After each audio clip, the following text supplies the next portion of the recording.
Vamos a dar paso enseguida a la siguiente sesión, pero antes de nada queríamos también agradecer la colaboración de las instituciones gallegas y de A Coruña, así como de las empresas patrocinadoras y colaboradores, ¿no? Son colaboradores institucionales de este Congreso Anual de CEDE en el día de hoy, aquí en Palexco, en A Coruña, la Xunta de Galicia, el Concello de A Coruña, la Deputación de A Coruña y como patrocinadores tenemos a Banca, CaixaBank, Deloitte, Gas Natural Fenosa, Inditex, KPMG, Manpower Group y Telefónica. Y nuestros colaboradores, que son Abertis, Akbar, Barceló, Corporación Hijos de Rivera, FCC, Fujitsu, Inveravante, Gealsa y Vueling Airlines.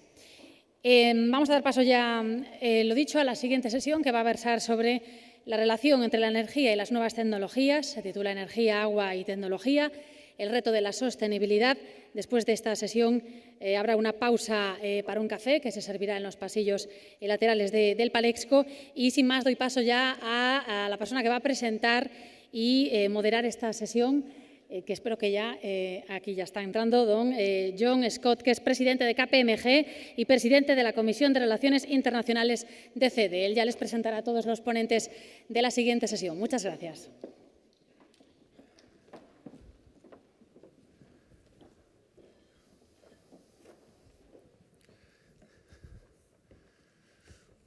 Buenos días y bienvenidos a esta sesión donde vamos a tratar de, yo creo que muy interesante, después de escuchar a Álvaro Nadal, algo que realmente afecta tanto a la sociedad como lógicamente a la economía.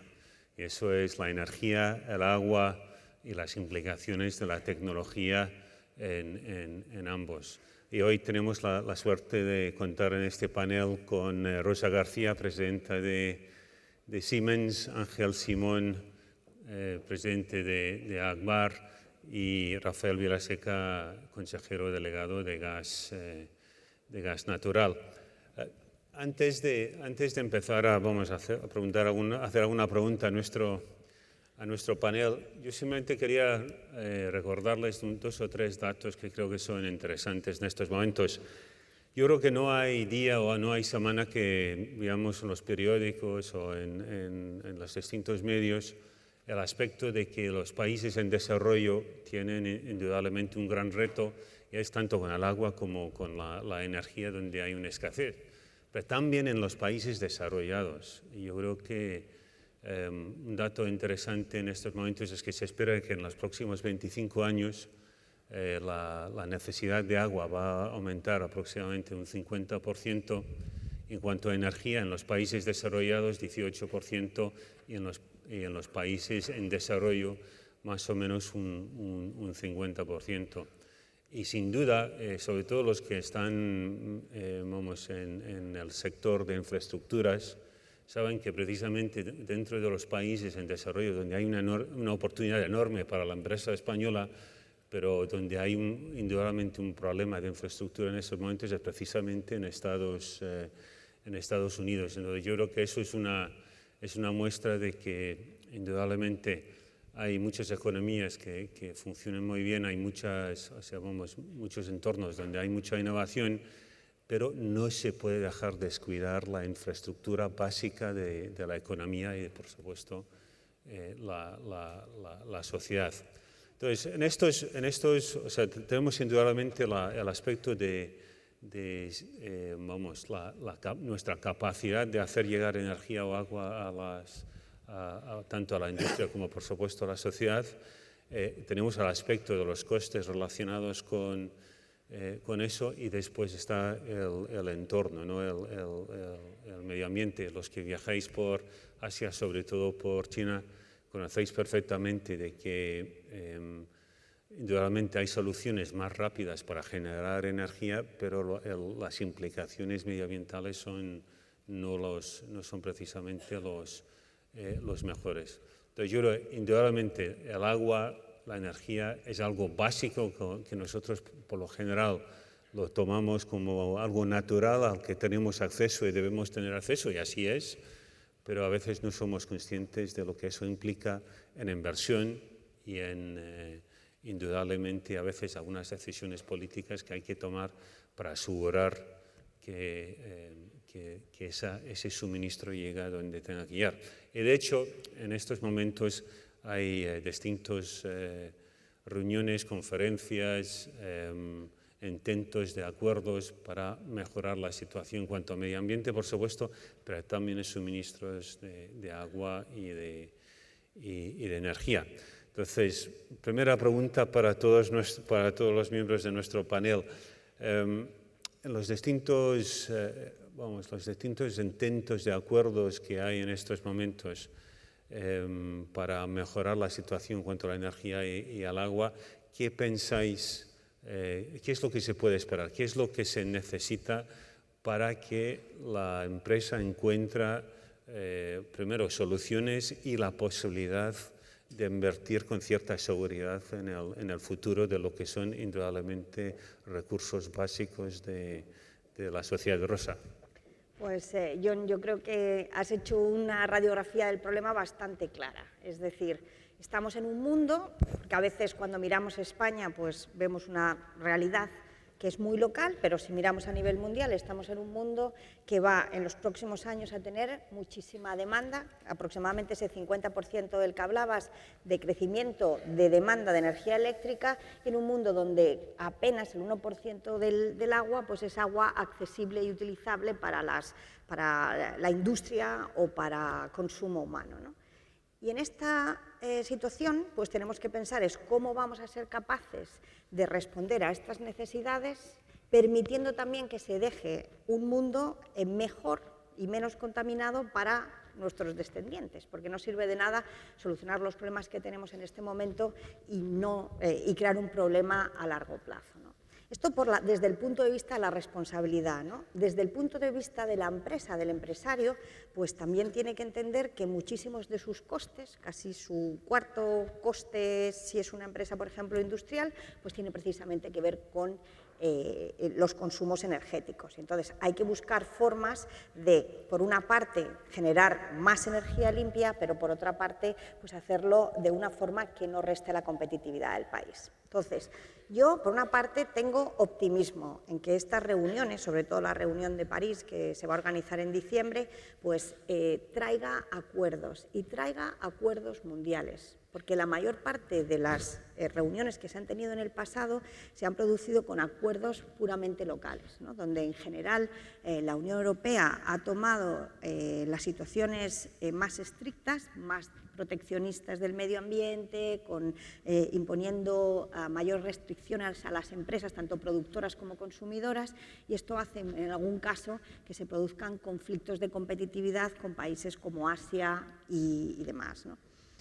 Yo creo que la Unión Europea en sí pues está intentando llegar a acuerdos consensuados entre sus propios países, ¿no?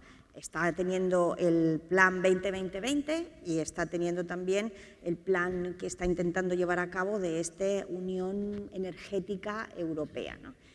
Pero, como decía, esto no es un problema local ni es un problema europeo, es un problema mundial y vamos a tener que ver muchísima generosidad entre las diferentes regiones y equilibrios, porque un equilibrio de una sola región como fuera Europa no sería suficiente. Gracias. Rosa Ángel, quizás con un enfoque un poquito más hacia el agua. Sí, a ver, yo creo que acabamos de salir ahora de evaluar cuáles han sido los objetivos del milenio. Es decir, en ese 2015 teníamos que llegar a una reducción del 50% de la población con acceso al saneamiento y al agua potable. Se puede decir que en la media ha resultado conveniente y se ha salido bien, no puntualmente, obviamente se ha cumplido en la América Latina, no se ha cumplido en toda el África subsahariana y todavía hoy tenemos 900 millones de personas en el mundo que no tienen acceso al agua potable y unas 2.500 personas en el mundo que no tienen acceso a saneamiento. O sea, estamos hasta un nivel tan básico que hace 2 años la ONU tuvo que declarar el día 19 de noviembre como Día Mundial del Retrete, porque cosas tan básicas en el África subsahariana, lo diré en inglés para hacerlo de una manera más cómoda, todavía existe la free defecation. Es decir, todavía nos quedan en temas muy elementales avanzar muchísimo. Ahora hemos entrado en un nuevo debate, que son los objetivos del desarrollo sostenible, y vamos a entrar, creo que es a partir del 30 de noviembre, en París, en la reunión del COP21, a lo que tú decías, Rosa, obviamente a establecer unos objetivos que tienen que ser necesariamente globales. Ahora, en un encuentro como este, en el que estamos directivos, en los que estamos acostumbrados a actuar, yo creo que de esos acuerdos globales se tiene que deducir una acción particular, una acción individualizada que nosotros, evidentemente, como empresa sí vamos a hacer. Y solamente ya para fijar un dato final, es decir, el estrés hídrico que en algunos estudios dicen que vamos a tener en el año 2030, motivo de ese incremento de población y esa edad mayor que va a tener toda la población, se puede evaluar en unos 4.300 kilómetros cúbicos. Es decir, vamos a decirlo de otra manera, es decir, el consumo de 10.000 ciudades como Madrid en un año. Gracias, Rafael. Comentar algo que yo creo que es un toque optimista. Prácticamente todos los países comienzan a considerar la energía como un problema que necesita un trípode de soluciones. La energía debe ser sostenible ambientalmente, debe ser eficiente económicamente y debe dar seguridad de suministro. Bien, eso es una novedad y se empieza a hablar ahora. Hasta hace muy poco la Unión Europea prácticamente solo se fijaba en el impacto ambiental y, por lo tanto, la necesidad de que el sector energético cumpliera determinadas medidas para evitar el cambio climático. El resto de la política energética europea, hay que ser realista, era prácticamente un enunciado de buenas voluntades y de protocolos técnicos. Y en su contrario, China practicaba una política de coste económico sin tener en ninguna consideración las políticas de impacto ambiental, en ocasiones ni siquiera las de seguridad de suministro. Las consecuencias también han sido importantes para China en cuanto a los elevadísimos y graves niveles de polución. Hoy en día se habla ya, por lo tanto, de que esas tres cuestiones se tienen que tener presente al plantear políticas energéticas y debemos darles la bienvenida. La conferencia de París, todos estamos expectantes, cómo va a ser el equilibrio, qué va a suceder. Yo creo que va a ser un primer paso, no debemos esperar grandes novedades, las políticas de los países van a seguir completamente los intereses nacionales en gran medida. Se anuncia, por ejemplo, que China parece ser que va a plantear que su pic de emisiones estará en el 2030. Léase que mientras Europa pretende objetivos de reducciones del 20 y el 30%, China va a seguir creciendo en emisiones hasta el 2030. Consecuencia, dado que Europa solo pesa el 15% en las emisiones de CO2, puede establecerse con seguridad que damos los primeros pasos a un balbuceantes, a un acuerdo internacional sobre cuál es la política para preservar el planeta de las emisiones de CO2. Todo esto es trascendente porque detrás de esas decisiones habrá muy importantes consecuencias económicas. Por ejemplo, para todos los que trabajan ustedes en la Unión Europea, es claro que el mantenimiento de los muy altos estándares de lucha contra el medio ambiente, convenientes y necesarios, pero probablemente que chocarán con los que van a mantener otros países, entre ellos China, Estados Unidos o incluso Canadá, pues van a ocasionar, sin ningún género de dudas, altos costes de energía. Esa es la consecuencia de esa política, por otra parte necesaria, pero que va a venir con ese desequilibrio. Bien, ¿cómo reaccionar frente a esto? Por supuesto, las políticas de eficiencia van a seguir estando en primera línea y, en segundo lugar, la necesidad de que las intervenciones públicas para conseguir estas mejoras de medio ambiente no distorsionen gravemente dos factores que ustedes conocen. En primer lugar, es el funcionamiento del propio mercado de la energía, fuertemente baqueteado en España y en toda Europa por esas medidas, en el fondo, de intervención sobre los mercados de energía y, en segundo lugar, cómo poder convivir con unos costes de energía que, sin duda alguna, van a tener diferencias apreciables según las zonas. Ya lo vemos, hablaba el caso extremo de China, pero podemos referirlas igual a Estados Unidos, que está más cerca y quizás más comparable. Gracias, Rafael. Yo creo que ese aspecto de eficiencia y vamos, indudablemente, al final de cuentas, siguiendo la sesión anterior, de competitividad, pues indudablemente la necesidad de ser puntera tecnológicamente en los aspectos indudablemente más sofisticados de la gestión de estos recursos son fundamentales. ¿Cuál es el rol de la tecnología en la gestión de agua en estos momentos? ¿Y qué rol puede tener en el futuro? Pues yo creo que básico, es decir, terminado mi intervención anterior, manifestando cuál es el estrés hídrico a nivel mundial, que evidentemente se plasma de manera distinta tanto en los diferentes sectores como en los diferentes territorios. Pero la disminución del estrés hídrico solamente va a venir por una adecuación de la demanda, eso es obvio, pero sobre todo por la introducción de la tecnología. Introducción de la tecnología, muchas veces solamente pensamos que es en el ámbito del ciclo urbano, en las ciudades.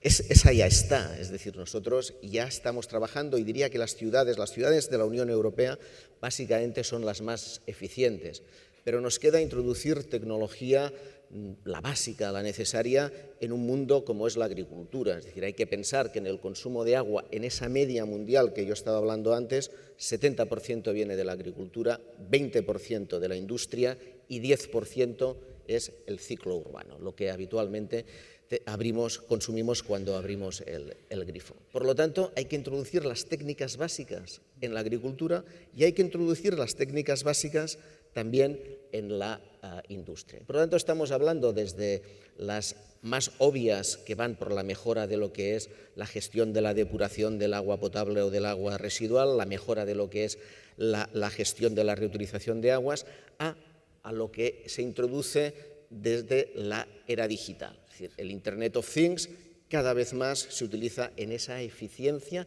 en cada uno de estos sectores. Y en lo que estamos trabajando y estamos obcecadamente intentando encontrar es esa tecnología disruptiva que nos permita, lo que yo he comentado antes, en estos países emergentes, producir sobre el terreno agua potable o depurar sobre el terreno agua residual. La clave la vamos a tener en la tecnología. Gracias, Ángel.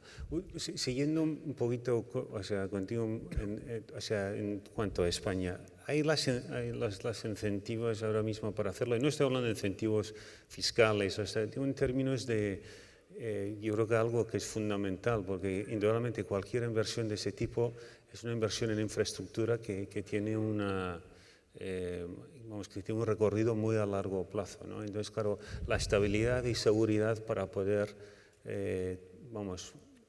invertir el capital de la empresa para asegurar que sea puntera y que sea lo más suficiente posible. El principal incentivo que hay para la innovación es el que estamos aplicando en nuestra empresa y es el que tengas el retorno adecuado porque eres capaz de vender y transferir esa tecnología a otros lugares. Evidentemente, hay la investigación de base. En la investigación de base hay que ser muy consciente que el 90% es gasto. Por lo tanto, tenemos que interiorizar en nuestro gasto ese 90%, ya lo estamos haciendo. Pero en la innovación no. En la innovación hay que recuperar el capital invertido en base a esa venta de tecnología a todo el mundo. Sí. Y eso es la clave y el éxito de nuestras empresas en estos momentos. No va a ser, como antes se ha comentado por aquí, es decir, un monopolio regulado, sino que va a ser esa capacidad de venta de tecnología. Ya en estos momentos 40% de nuestros ingresos provienen de la venta de tecnología a lo largo de todo el mundo. Gracias. Rafael, se habla mucho del precio del petróleo, ¿no? Yo creo que por una parte está el precio del petróleo, no se habla tanto del precio del gas y yo creo que sería interesante compartir con todos hoy cuál es la situación. Pero yo creo que ha habido una noticia interesante estos últimos días, que Shell estaba en Ártico, ha decidido salir. Dicen que si vamos al juego del precio, el coste de la inversión y todo lo demás, yo creo que el mensaje que hay para todos nosotros o lo que hay que aprender es que cualquier cosa relacionada con la energía, la infraestructura, es muy caro en términos de la inversión. El precio es un factor indudablemente no estable en estos momentos. Entonces, ¿cuál es el entorno, ¿no? ¿Cuál es el juego precio? Capacidad de invertir para el futuro, para hacernos más eficientes, porque indudablemente todos queremos vivir en un mundo donde no hay contaminación y todos queremos lógicamente lo mejor que podemos tener, ¿no? Me gustaría saberlo. ¿Cómo lo conseguimos? Venga. Bien, primero hay que distinguir entre el mundo del petróleo y el del gas y de la electricidad. El del petróleo está totalmente globalizado y absolutamente interactúa en todos los mercados mundiales. El del gas y de la electricidad está más sectorializado y obedece a unas variables de mercado algo distintas. Con respecto a la situación del mercado de petróleo, es conocido y desde luego no voy a ser yo tan presuntuoso como para obtener una opinión, dado de que además todos los que la emiten acaban diciendo pero no me crea usted porque siempre me equivoco. Pues esa es la realidad. La situación del petróleo siempre ha sido muy compleja. Hoy preside el mercado dos teorías. Una ya la conocen ustedes, de que justifica la actual situación de precios debido a los desequilibrios entre oferta y demanda. Demasiada oferta y poca demanda. Y desde luego es una situación real. Otros opinan que son las variables geoestratégicas las que están dominando. Y en función del porcentaje que usted dé a una u otra, tienen ya colocado la opinión. Hay quien le da mucha importancia a lo estratégico, menos a lo comercial y viceversa. Yo creo que existen las dos y me inclinaría más prioritariamente a la primera que a la segunda, y se hace muy difícil fijar ni fechas ni cifras, pero en cualquier caso existe un consenso hoy por hoy de que tenemos para bastantes meses, quizá para algunos años, no muchos, con estos niveles que hoy estamos padeciendo. Pero insisto, no existen hoy por hoy opiniones que tengan una firmeza que nos permita asegurarlo. Con respecto al mundo del gas y de la electricidad, ha venido arrastrado hacia la baja por la situación del Brent. Todos los mercados energéticos están interconectados, no de la misma manera. Pues, por ejemplo, si el Brent ha caído un 50%, en 12 meses, cuenten que el gas ha sido solo la mitad lo que ha sucedido. Y el mercado del gas, y consecuencia de la electricidad, porque muchos países la producen con gas, el fenómeno dominante se trata sin duda alguna de las políticas contra el cambio climático que afectan sobre todo a la electricidad y la aparición del shale gas, del gas de esquisto en Estados Unidos. Hay una notabilísima diferencia entre los costes energéticos que están teniendo en estos momentos Estados Unidos, tanto en gas como electricidad, debido a que están utilizando esta nueva tecnología disruptiva para proveerse a precios extremadamente bajos, y también la que otros países de Asia, países emergentes que están utilizando energía barata debido a que sus políticas medioambientales no son el estándar que tenemos en Europa. Eso va a seguir dominando. Ponerle cifras es realmente complejo. Gracias, Rafael. Yo creo, Rosa, Siemens, indudablemente, una de las cosas que sé que desde hace mucho tiempo está trabajando sobre las ciudades inteligentes, ¿no?, más eficientes, ¿no? Entonces, indudablemente la base ahí es tecnología y la utilización eficiente de la energía y el agua. O sea, en cuanto al aspecto tecnológico, ¿no? O sea, ¿cuáles son los pasos que tenemos que tomar hasta llegar a esa situación ideal de eficacia? Pues lo primero que hay que hacer es entender dentro de la energía dónde se consume, por ejemplo, en un país como España, ¿no? Pues el principal consumo energético tiene que ver con los edificios, aproximadamente el 41%, ¿no? Después tenemos una energía industrial, aproximadamente un 30 y tantos %, y por último toda la energía que se consume, sobre todo en las formas de transporte, ¿no? Y con esto simplificamos. Está claro que la energía más barata es aquella que somos capaces de no consumir, ese es el megavatio más barato. Y una de nuestras labores, tanto de las empresas tecnológicas y también de los productores, pues es colaborar con la sociedad y con nuestros clientes para optimizar su consumo, ¿no? Viene perfectamente. A día de hoy tenemos casi todos los sistemas, o podríamos tener casi todos los sistemas conectados a Internet, Internet of Things. Y con esto podemos hacer realmente, estudiando todos esos datos y aplicando tecnología, podemos hacer grandes ahorros, ¿no? Grandes ahorros que pueden llegar hasta casi el 40% en edificios, simplemente evitando el consumo, que puede hacer que el transporte sea un transporte que esté equilibrado a la demanda, es decir, que no pasemos más metros o autobuses de los que necesitamos o no siempre a la misma vez. Y también se pueden conseguir ahorros muy importantes. Y a nivel de industria está todo por decir, ¿no? Todo el mundo habla ahora de la industria 4.0, que precisamente una de las áreas más importantes que tiene es eso, es utilizando las posibilidades que tiene en este momento la facturación horaria, pues ser capaces de cambiar el sistema productivo diario intentando ajustarnos a los costes de megavatio hora que se va a producir al día siguiente, ¿no? Realmente todo esto pues está basado también en que vamos a tener un sistema que cada vez va a estar más basado, nos guste o no nos guste, en el autoconsumo, que cada vez va a tener más energías renovables, pero que por otra parte pues va a tener que garantizar la seguridad del suministro y vamos a tener que seguir manteniendo los ciclos combinados al margen, ¿no?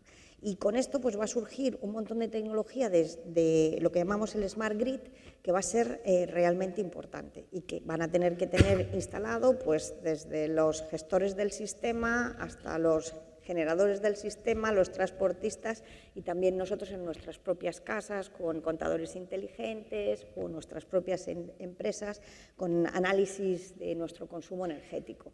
Entonces, yo creo que si estuviera sentado ahí y nos estuviera oyendo a nosotros tres, estaría diciendo, bueno, y todas estas cosas están muy bien, pero ¿y a mí qué? ¿Esto para mí qué? Yo les diría, si no han hecho una reflexión seria de su consumo de agua y de energía en los últimos años, pues quizá no están siendo capaces de rentabilizar su empresa y de generar esos puntitos de eficiencia que van a necesitar luego pues para aumentar el salario de sus colaboradores o hacer más I+D o hacer nuevas inversiones o exportar mejor o pedirle menos dinero al banco. Es súper importante en el siglo XXI, sobre todo en estos momentos, el analizar clarísimamente cuál es la eficiencia de la energía que estamos y del agua que estamos consumiendo. Gracias, Rosa. Es interesante, lógicamente, yo estoy encantado. Yo estoy hablando con dos ingenieros, una matemática, entonces yo soy economista, ¿no? Entonces, claro, al final hay que entrar en el tema de la pela, ¿no? Del dinero, ¿no? Y, Rafael, indudablemente, unos índices que es complicado y quizás no se explica demasiado bien, es el coste relativo de la energía en España para la industria, ¿no? Entonces, yo creo que estaría bien conocer tu opinión de qué es lo que nos ha llevado a esta situación, porque sigue habiendo déficit solución definitiva no te pido, pero que yo creo que es igual es tu opinión sobre por dónde tenemos que ir, ¿no? Porque indudablemente ya hemos entrado en época donde el aspecto de la energía en el mundo, en el entorno político se caliente, por supuesto, porque hay elecciones pasado mañana. Trataré de explicarme de la manera más breve posible, pero primero indicar que hasta el año 2008 los costes de electricidad, me centro en electricidad, podemos hablar de gas, pero electricidad es lo que ha estado más en los medios de comunicación y probablemente más interese a todos, estaban en la media europea. Ese es un dato, era así, absolutamente así. Sin embargo, desde el 2008, precisamente desde que comienza la crisis, se disparan de forma de que, de acuerdo con los datos que publica Eurostat, la electricidad en España es de las más caras de Europa, tanto en los consumidores industriales como en los residenciales. Cierto que Alemania la tiene más cara y es más competitiva, factor a no olvidar. Pero dicho esto, no hay ninguna duda, el deterioro del factor energía para las empresas ha sido enorme. ¿Y por qué ha pasado esto? Es evidente, yo le animo a todos los presentes a que lean algo, está clarísimo. No es cierta ese aparente oscurantismo del sector, etcétera, etcétera. Es verdad que el sector no es sencillo, es complejo y requiere perder un poco de tiempo leyendo las cosas y quizá descubriendo algún concepto. Pero la situación de los números del sector, al ser un sector regulado, un sector intervenido, créanme que es muy clara. ¿Qué ha pasado? Pues es muy claro, es muy evidente. Desde el año 2008 han empezado a entrar en el recibo de la luz potentemente una serie de costes que se han añadido a los propios costes del sistema eléctrico que han hecho que la luz haya aumentado prácticamente, se haya doblado en este periodo. ¿Qué costes son? Son los costes derivados de las subvenciones a una serie de cuestiones relevantes, entre las que destacan las primas a las energías renovables, las primas a la producción de carbón nacional, las primas a los consumos en Baleares, Canarias, Ceuta y Melilla y las primas a una serie de bonificaciones a industrias altamente consumidoras de electricidad y al llamado bono social. Todo este conjunto, hoy por hoy, suma, después de un recorte muy notable que llevó a cabo el actual gobierno hace ahora un año y medio, suman casi 10.000 millones de euros al año. A esta cifra añaden ustedes, además, el montante que cada año tenemos que pagar en el recibo de la luz para cubrir el principal y los intereses del llamado déficit de tarifa, es decir, aquellas cantidades que deben los consumidores porque durante muchos años no pagaron en el recibo corriente todo el coste y se difirió a años sucesivos. Esta cantidad son de 3.000. Conclusión, a día de hoy, prácticamente la mitad del recibo de la luz no obedece ni a los costes de generación ni a los costes de distribución y transporte. Esa es una situación única en Europa, no tiene parangón y, naturalmente, mientras en el recibo de lo que se vende la mitad de los costes sean costes que no tienen que ver con la propia producción de electricidad, ya pueden ustedes imaginar que esa no puede ser una factura barata. Es bien cierto de que el fenómeno fue cortado oportunamente por el actual gobierno, ahora hacía casi pronto 2 años, mediante una serie de medidas muy duras, muy severas, que han permitido que el déficit se elimine. Ayer recordaba el ministro Soria en Barcelona de que la previsión que tenía el Gobierno para el 2013 era un agujero anual de 10.500 millones de euros. Esto se ha acabado, de manera que el 14 ha sido el primer ejercicio donde ha habido equilibrio. Eso quiere decir que ya no empeoramos, que ya afortunadamente no estamos empeorando la situación, pero no es menos cierto que los costes de subvenciones y también los costes de impuestos extraordinarios en el sector, puesto que además del natural IVA hay una serie de impuestos, por ejemplo, un 7% a la generación eléctrica que carga el recibo naturalmente, pues esos siguen, ahí están y naturalmente la única manera de desaparecer sería una transferencia de estos costes ajenos al recibo de la luz a otros lugares, probablemente el presupuesto general del Estado, donde seguramente tendría más sentido que estuvieran, por ejemplo, los apoyos a las energías renovables. Pero no es así, están en el recibo. Piensen que solo, por citar el más importante, estos apoyos, que se pueden justificar por todas las razones que ustedes quieran, solo estos suman unos 6.000 y pico millones de euros al año recurrentes y nos quedan aproximadamente 10 para que lleguen al final de la vida. Esa es la razón, y créanme, es tan obvia y evidente que debemos tenerla presente para evitar que en el futuro otras decisiones de política energética que nos pueden venir ahora impulsadas, bien sea por los acuerdos de París, bien sea por determinadas tecnologías disruptivas como el autoconsumo, no acaben creando problemas otra vez similares. Aprendamos la lección. La lección ha sido muy dura para España y todos la estamos pagando en el recibo. Valdría la pena aprender la lección ahora que estamos ya sin el problema del déficit, que ya lo hemos saneado y que estamos empezando a vivir con los gastos de cada año cubiertos, valdría la pena no incurrir de nuevo en medidas similares. Gracias, Rafael. Yo creo que también, Ángel, un tema que siempre se habla todos los años, el aspecto de los trasvases del agua, ¿no? Y es algo que indudablemente sobre el papel parece una solución, pero ya termina siendo socialmente muy complicado de llevar a cabo. ¿Cuál es tu punto de vista? O sea, ¿por dónde tenemos que ir? Bueno, hasta ahora las preguntas difíciles solo eran para Rafael. Creo que ampliamos. No te preocupes, tengo 2 o 3 más. Bueno, yo creo que efectivamente hemos vivido un tiempo en España que parece que los trasvases sean solamente la solución de un partido y las desaladoras sean solamente la solución de otro lado.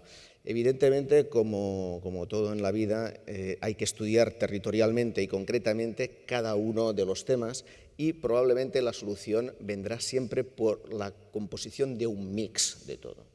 Ahí decía Galileo y lo decía muy bien, ¿no? Es decir, que no se puede conocer aquello que no se mide. Es decir, al final nosotros tenemos que medir también cuál es el caudal de nuestros ríos. Es decir, un área metropolitana como la de Barcelona, su río básico tiene 20 metros cúbicos por segundo, mientras que el consumo medio en el área metropolitana es de 10 metros cúbicos por segundo. Un río como es el Ebro tiene 500 metros cúbicos por segundo, el Ródano tiene 2.000 metros cúbicos por segundo, el Tajo 450.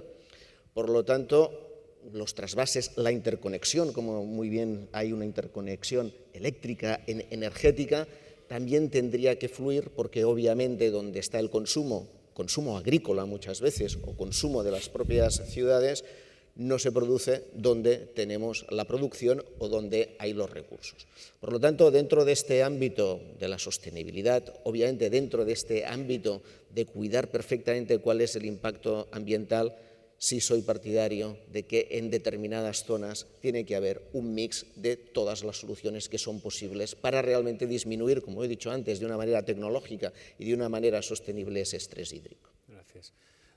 Creo que, vamos, ha habido una pregunta desde la sala rosa que te lo paso y, por supuesto, el resto, ¿no?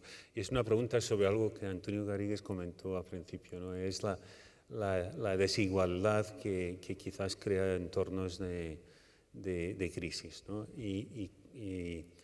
Vamos, la pregunta era más bien si eso es cierto o no, y yo creo que eso no te lo pido que lo contestes, pero yo creo que en línea con lo que estábamos hablando en términos de ser eficaces, eficientes y que el nivel de vida de la gente puede ser mejor, indudablemente la inversión en la tecnología es fundamental. ¿Cómo vamos? O sea, ¿cuál es tu perspectiva en esto?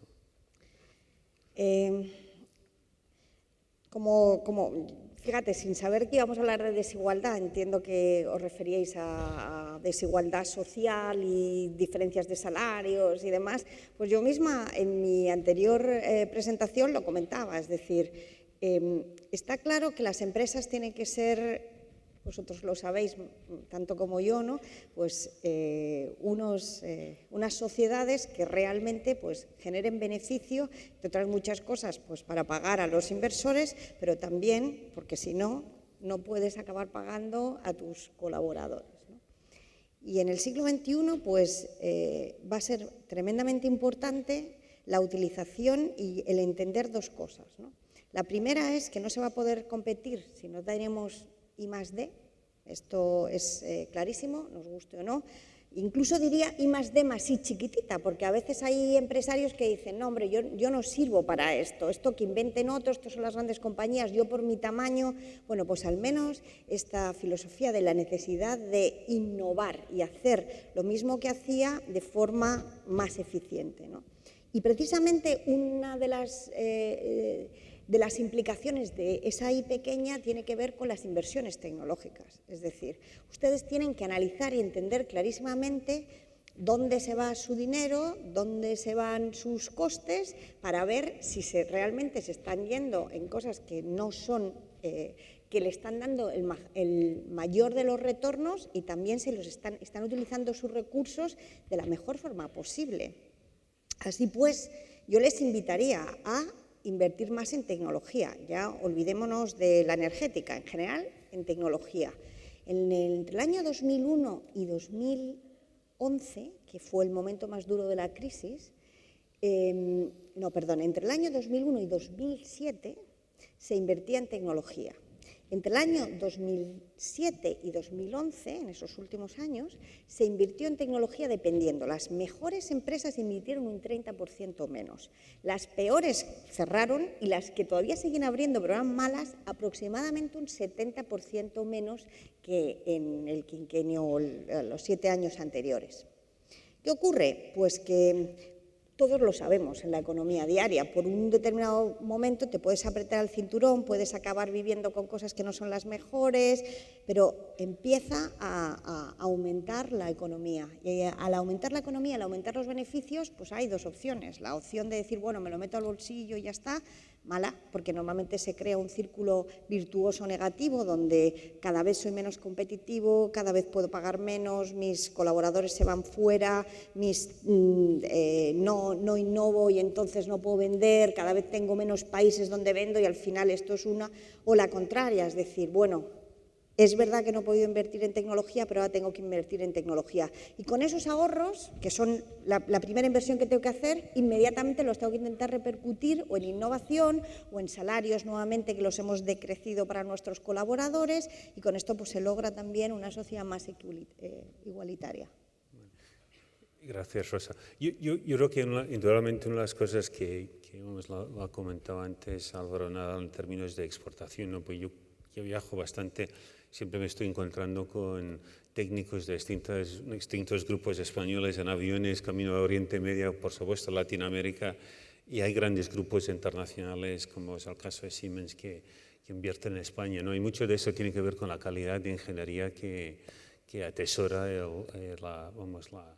España, y es algo que indudablemente yo creo que a veces no será reconocimiento, es la razón de que muchas de las empresas han tenido tanto éxito internacional, porque las grandes empresas de infraestructura son son de los más grandes fuera de China. O sea, vamos, la materia prima está claro, ¿no? Entonces, claro, tenemos 1.500 estudiantes y directivos ejecutivos con experiencia, ¿no? La energía, el agua, la tecnología, todo eso es básico, ¿no? Entonces, una última pregunta para el panel, y pido por favor los tres. O sea, vamos, como ejecutivos y directivos, o sea, ¿qué es lo que podemos esperar en términos de, no solamente el coste a corto plazo de la energía, yo creo que más bien la estabilidad para, cara al futuro en términos de la disposición para poder invertir y asegurar que la economía es eficaz, y qué es lo que se necesita para conseguir esa eficiencia y que estas grandes empresas e ingenieros tengan la capacidad de aprovechar de los recursos que hay. Rafael. En el mundo de la energía nos vamos a enfrentar, en el corto y yo diría que en el medio plazo, a una situación enormemente cambiante y poco estable. Estamos asistiendo a un despliegue de tecnologías disruptivas increíble. Son muchas las nuevas tecnologías que amenazan con cambiar drásticamente el panorama de la industria energética, y las tenemos que considerar en todo, en distribución, en generación, en todo están cambiando radicalmente, e incluso apuntan ya a una nueva segunda generación que volvería a cambiarlo. Por lo tanto, es muy difícil no pensar más que en un entorno muy cambiante. Segundo, el impacto del problema del medio ambiente y en concreto de la lucha contra el cambio climático pone encima de la mesa la necesaria, inevitable intervención pública que va a generar enormes actuaciones en los mercados, de las cuales aún no estamos muy convencidos cómo vamos a quedar. Esa incertidumbre existe, es potentísima, la hemos vivido enormemente en España, con lo que les explicaba, pero también en Europa y en todo el mundo. En la medida de que las medidas para luchar contra el impacto ambiental son medidas dirigidas básicamente impulsando y subvencionando determinadas tecnologías, ya se dan cuenta que el mercado se trastoca y no estamos hoy por hoy en condiciones de saber cómo vamos a acabar haciéndolo. Eso nos crea gran incertidumbre. Y tercero, también vamos a tener que convivir, este es un aspecto, todos son aspectos excitantemente interesantes para el futuro, pero el tercero también a un incremento de la demanda muy notable, sobre todo en países emergentes, que reclaman mayores cantidades, disponibilidad y seguridad y precio de energía. El cóctel es apasionante y sin duda alguna nos va a tener entretenidos. Muchas gracias, Rafael. Rosa. Para hacerlo un poco más complicado, aparte de toda esta innovación a nivel energética y de hardware, llamemos así, pues vamos a tener otra que a mí me parece tremendamente interesante, ¿no? Y es este movimiento hacia la digitalización, ¿no? Y a cómo la Internet de las cosas pues, nos va a permitir hacer muchas cosas que no podíamos hacer en el pasado. Con esto hay dos opciones. La de ustedes, directivos de compañías, como utilizadores de esa digitalización para hacer un mejor consumo energético, pero, uniéndome a tu comentario, John, la de ustedes pensando si están siendo capaces de utilizar esa nueva tendencia y ese nuevo mercado, que en los próximos años va a crecer de forma acelerada, entre un 7 y un 9%, para completar sus oportunidades de servicios o de productos y para convertirse pues, en nuevos líderes nacionales. Es decir, allá por el 1960 y tantos, muchas de las empresas constructoras o de las empresas de ingeniería que eran puramente locales se dieron cuenta de la potencia, de la calidad del ingeniero español y de la buena relación calidad-precio y salieron al exterior. Y miren los campeones nacionales que tenemos, grandes constructoras, grandes ingenierías como Técnicas Reunidas y otras, realmente es muy importante. Entonces, yo diría, sí, va a haber muchísimo cambio tecnológico desde el punto de vista del hardware y de la energía, pero no se olviden de todo lo que va a venir, que tiene que ver con la digitalización, la Internet de las cosas y lo que llaman ahora mismo el Digital Enterprise, ¿no? Cómo va a cambiar absolutamente todo. Gracias, José Ángel. Bueno, en nuestro caso, yo creo no muy distinto a lo que habéis comentado vosotros, es decir, una empresa global necesariamente en todo el mundo, innovadora, con esa capacidad de integración de las nuevas tecnologías, tanto las digitales como las clásicas, con directivos comprometidos, como ya lo son ahora, pero con un cambio realmente diferencial en el sentido que ahora la gente joven que viene a trabajar son ellos los que te escogen a ti, no tú quien les escoge a ellos, y por lo tanto significa que realmente el modelo empresarial tiene que ser un modelo empresarial que les satisfaga lo suficiente. Lo mismo va a pasar con los directivos, es decir, nosotros sentimos pasión por nuestro trabajo, tenemos valores como realmente se ha colocado hoy aquí en estas jornadas, pero cada vez más estos valores vamos a tener que ser capaces de transmitirlos no solamente dentro de la empresa, sino también nuestro compromiso con la sociedad y por lo tanto cada vez más la empresa va a tener que tener un compromiso social en el territorio en el que se está desarrollando. Y de manera, en nuestro caso, ineludible, vamos a tener que hacer frente de una manera positiva a lo que se ha venido a denominar pues, economía circular, que no es más que una economía restaurativa en el que cualquier residuo pasa a ser materia prima. Por lo tanto, ese es donde nos enfrentamos. Muchísimas gracias, Ángel. Yo, lógicamente, quiero... gracias. Quiero agradecer a Rosa, a Rafael, a Ángel. Yo creo que yo desde luego he aprendido cosas esta mañana. Creo que hemos hablado de, como he dicho al principio, ¿no? Algo que realmente toca la sociedad y por lo tanto toca la economía. Y indudablemente creo que también hemos podido ver que a pesar de la experiencia que tienen todos los miembros de nuestro panel, yo también estoy percibiendo un entusiasmo y unas ganas de aprovechar del futuro que, por supuesto, abre la tecnología, pero como muy bien has dicho, Ángel, también es que los chicos jóvenes que van entrando en nuestras empresas indudablemente tienen una serie de valores que son magníficos y nosotros también tenemos que adaptarnos para aprovechar su inercia en estos momentos.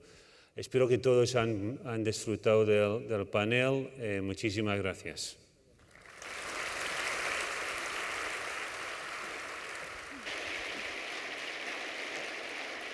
Pues muchas gracias a John Scott, que también ha moderado esta sesión. John Scott, presidente de KPMG en España, de KPMG en EMA y Deputy Chairman Global, que también ha moderado esta sesión hoy con doña Rosa García, don Ángel Simón y don Rafael Villaseca. Muchas gracias a todos. Bueno, en la entrada les han entregado a todos este papelito que pone aquí pregunta. Esto es lo que pueden utilizar para trasladar las preguntas a los ponentes. Simplemente con pasarle el papel con su pregunta a cualquier azafato o azafata de los que están aquí hoy en Palexco, ya les trasladaríamos la pregunta a los ponentes, así como a través de la APP, de la aplicación también.